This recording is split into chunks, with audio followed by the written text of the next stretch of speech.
Hey there, Fletcher from All Things Overlanding here, and today on this episode of the podcast, I wanted to tell some funny past stories. So I know periodically I interject a story, but in this one I wanted to really just focus on like all the what I think are really funny things that have happened to me over the years, from back to childhood when I used to go camping a lot in southern Indiana to through current times of overlanding. So there have been quite a few stories that I think have been told multiple times now around a campfire, but I've never really shared with you guys digitally online. So I thought this could be a fun episode of the podcast to just kind of talk through some of those funny things that have happened. And I'd love to hear from you guys. If you are watching on YouTube or listening on Spotify, post up in the comments below. Let me know your funny stories.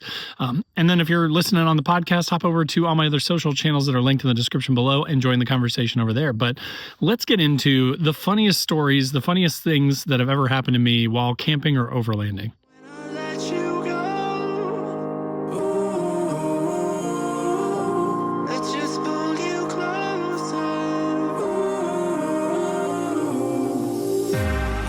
Understand where it came from, but you got it, my got it. It began in the land of the sandstorm. I fought it, though I wanted everything to do with what you gave to me. Loosening my grip. All right, guys. So as I mentioned in the intro, today I'm telling funny stories throughout the years of my quote-unquote overlanding career, I guess, if you will, so far. So I'm going to kind of start at the beginning.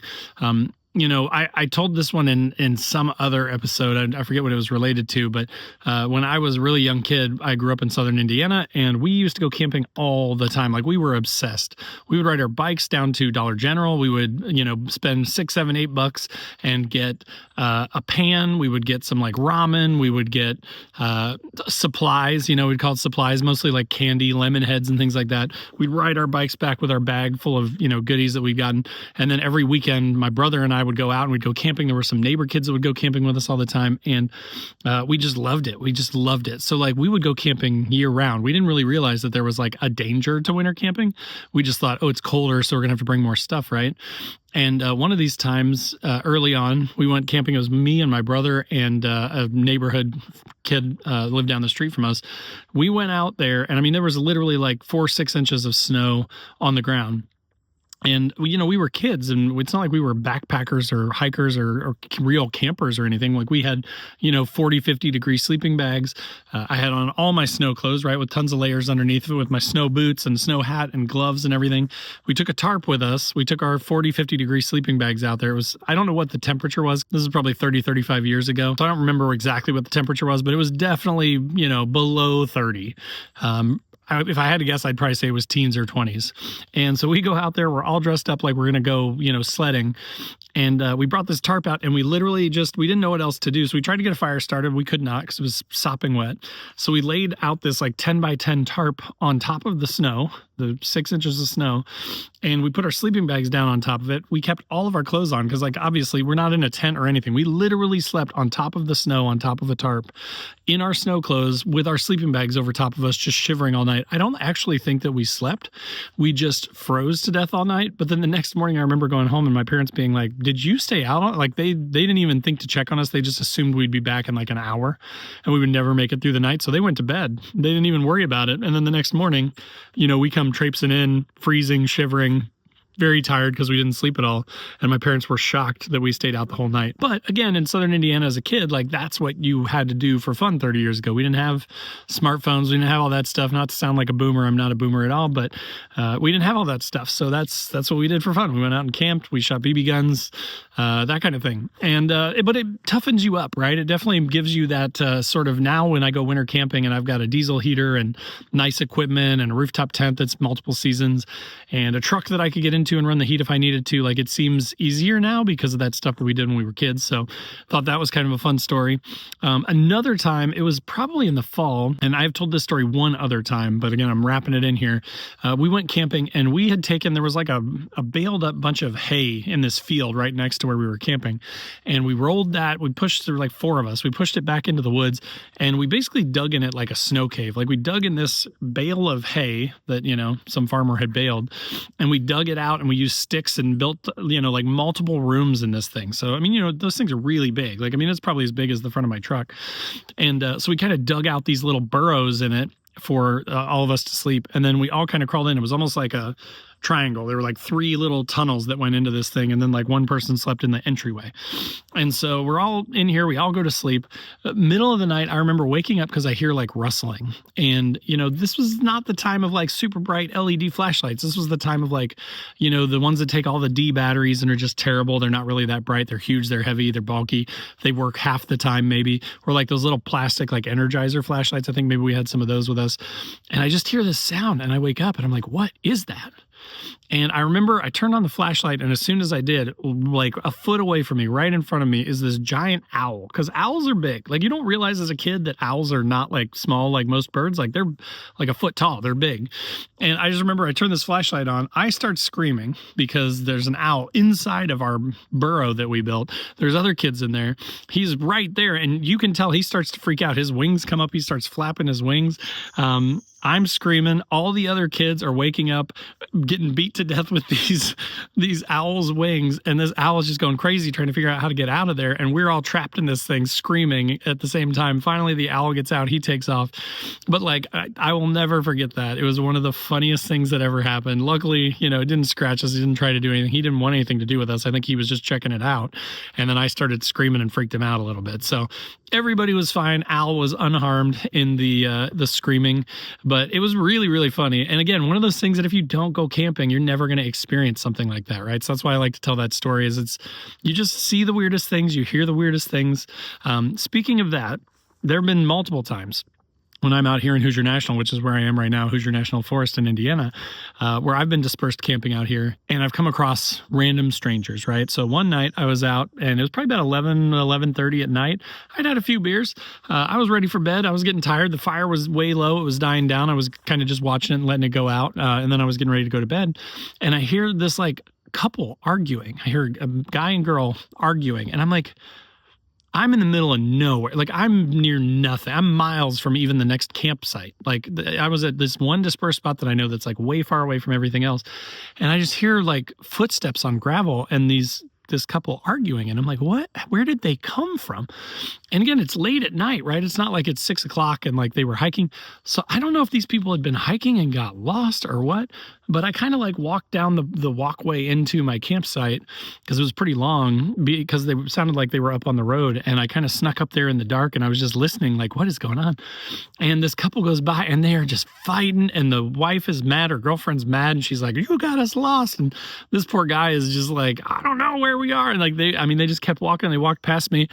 I mean, I didn't really know where I was to help them or anything. I didn't think about that at the time. I didn't want to surprise them or scare them. I didn't know if they were armed or not, but, I just randomly in the middle of the night, I happened to be being quiet. I happened to have a fire that was almost out, so they didn't even know that I was there. And they just apparently had been hiking for hours and gotten lost and then kept on going down the road and hopefully found what they were looking for, their car or whatever. So that was a wild one. There was another one where I brought my oldest son with me, and I think he was like 8 or 9 at the time. And this is when I had my Xterra, and we were sleeping in the Xterra, and it was summer. It was really, really hot. So like we had no shirts on. The windows were all cracked down. We didn't want bugs in there, but I think I'd made screens for the windows at that time. They weren't very good, but they kind of kept most of the bugs out.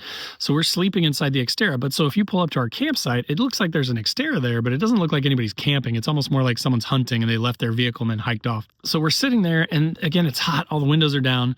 And all of a sudden I hear like engines, and I see headlights kind of like come in through the windows, and it's like 1 o'clock in the morning, 1:30 in the morning. And I'm like, what is happening? And so I kind of sit up and I'm like peeking out the window, right? Like an idiot. And I hear these voices and I see these 2 cars, and I mean cars, like a Pontiac Grand Prix and like a Buick Century, like just front wheel drive cars in the national forest. And this spot that I was in had kind of like a really rutted out 2-track that you kind of really needed like 4-wheel drive and some clearance to get through. And there were deep like puddles in the ruts too. Now it's hard bottom, which if you've been to that site before, you know, but if not, it looks sketchy. Like it looks like I wouldn't go through that. So these 2 cars are stopped at the beginning of that rutted section. And this guy is standing there poking a stick into the holes. And he's like, I don't know. And then from the second car, his wife's like, hurry up. And he's like, I'm checking, but I don't think we can get through this. And I'm sitting there going, there's no way you're going to get your car through these ruts that are like 1.5 to 2 feet deep with mud and stuff and a high center on them. Like, there's no way. And then he's like, I don't think we're going to have to go somewhere else. And this wife, which remember we're in southern Indiana, she goes, but I'm tired. Just screams it from the passenger seat. Well, this whole time I'm watching them from the truck, right? Well, then all of a sudden, I don't know what made the guy, like if he felt my eyes on him or what, but he turns around and he shines the light directly at my truck. I duck down real quick, like, don't see me. I duck down and then he goes, oh shit, somebody's here. And then they got in their cars and they drove away. But again, I'm like, it's 1:30 in the morning. You're just now getting here and you see like the craziest spot available with the biggest ruts that's the least accessible for like a regular old car. And that was the spot that you wanted to check out. Like, I think that there must have been a bunch of spots taken or something, and they were getting desperate at that point. But still, it was kind of wild that people are at 1:30 in the morning trying to find a camping spot in the forest. So again, luckily they saw me, because the worst part would have been, what if they'd gotten through the ruts and then pulled in and camped and never seen me and woke up the next morning and we're all just sharing a camp, like that would have been more awkward. So again, luckily they left, but pretty funny story. No violence involved, no anything like that. Just funny coincidences where people, happen upon you and you happen to be in the right spot at the right time. So another fun thing that happens, at least to me a lot, I feel like, is DNR folks and Forestry Service, like rangers and stuff. I feel like I run into them quite a bit. Now, it's been a few years. It's kind of calmed down. I don't know if they've cut back on staffing or what, but in the olden days, I used to I felt like every time I pulled into a spot within an hour, there was a ranger there just pulling in and getting out and talking to me. And it was cool. Like, I'm not complaining about it at all. I was glad that they were out there checking on people and, obviously seeing I'm a camper and not like a local person coming to dump trash or something. But I used to run into that all the time. But more recently, we had a really cool forest ranger that I was with some buddies, and they had talked to him a number of times. I had never met him, but he showed up one night and we had quite a bit to drink, quite a bit of bourbon. We were pretty drunk, and he showed up, and the whole time I'm trying to be really silly and stupid and like cracking jokes and stuff. And then at one point, one of my buddies leaned over and they go, he's a cop and he can arrest you, right?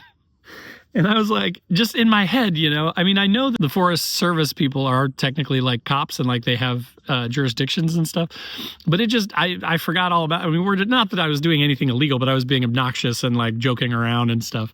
And then that really clicked for me when he said that, where I'm like, oh wait, yeah, this is a cop. This is not our friend. Like, this is a cop in our campsite. Like, straighten up, Jason. You're not that drunk. You're fine. But again, the guy was super, super cool. We had a great time. He was cracking up laughing. We all had a good time. And it was a great night. It turned out to be really fun, but it's just weird when they pull up and you're like, oh no, it's the cops. So it's interesting. Have you guys run into these folks before, these guys and girls that are Forest Service agents that kind of just come out and hang out with you? If so, post up, because I'm curious to hear funny stories of that. I'm sure there are more. Another bunch of funny things that have happened tend to happen to me in winter. So I love winter camping. Usually about October through like March or April is my season. That's when I really like to go, and I don't go as much in the spring and summer. I don't like bugs. I don't like heat. I don't like it when there are a ton of people around. I prefer to go when it's quieter. So I tend to go in the winter, but a lot of that is a big learning curve.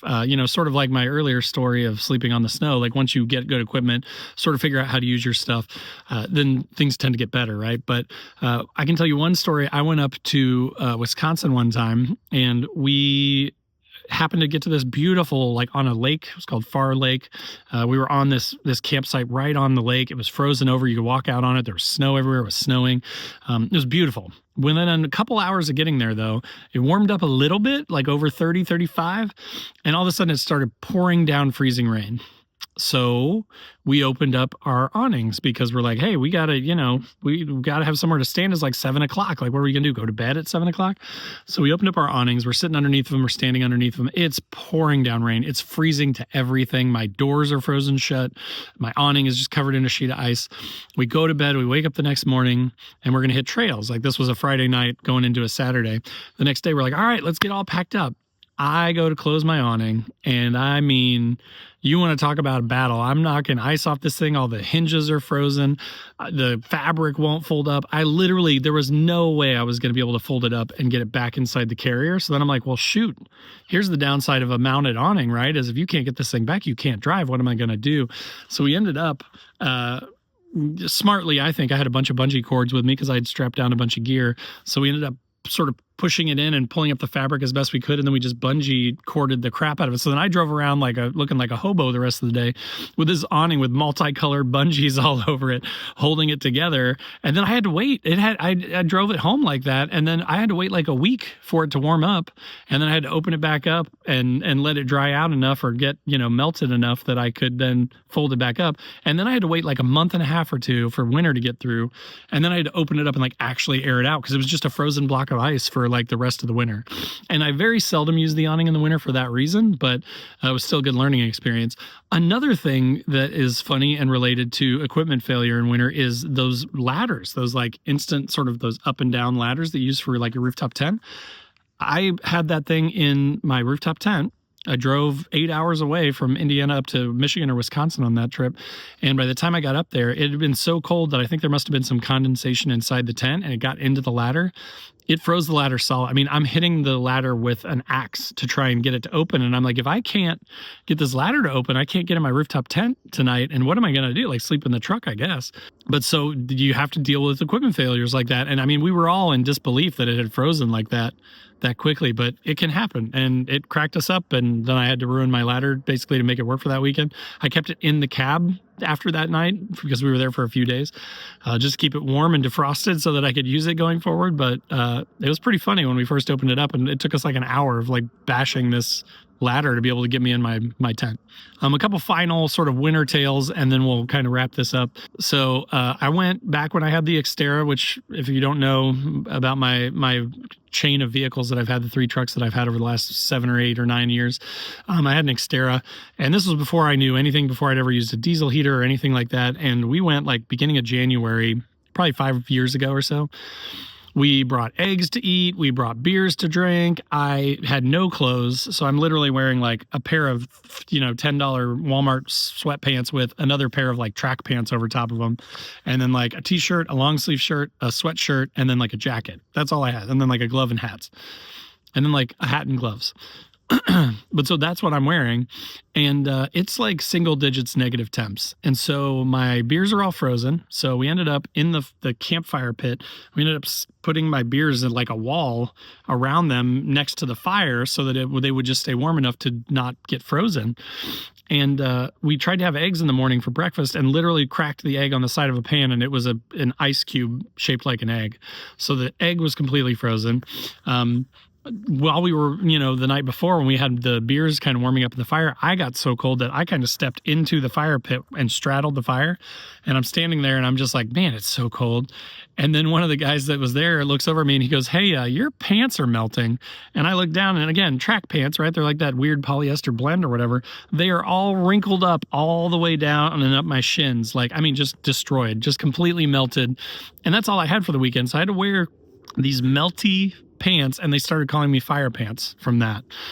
So, stuff like that happens, but it was hilarious at the time. I mean, it wasn't ideal. I was cold for the rest of the weekend and I ruined a pair of pants, but it was a really funny story. And that was years ago, and I still tell this story and people still call me fire pants. Since then I have fallen into a fire again. So it happens. It just tends to happen with me. I'm drawn to it. I'm not sure why, but don't recommend it. Definitely don't get in the fire if you can avoid it with your body. Right. But that will do it for the stories. Again, that was kind of the ones that I can think of off the top of my head that are funny. Hopefully those were entertaining for you guys. I'm sure that you can picture me doing most of that dumb stuff because that is very much my MO. But again, I hope you enjoyed that. So as I mentioned earlier, in the description below will be links to all my social channels. So wherever you want to come hang out, I'd love to have you. Come join the conversation over on Facebook, Instagram, wherever. Also below this video, if you're watching on YouTube, is a join button, which is just sort of a passive way to support the channel, get you early access to the videos, to these podcasts. And again, just as kind of thanks for the videos. If you want to be more involved with all things overlanding, there is also a link to my Patreon group down there. And basically $5 or up gets you access to our 24/7 Discord. We do a once a month Zoom call, and we're getting together once or twice a year to go camping and drink some beers and have a good time. So it's been really fun. We went to Land Between the Lakes in Kentucky earlier this year, and it was a blast. Had a lot of fun. So definitely check that out.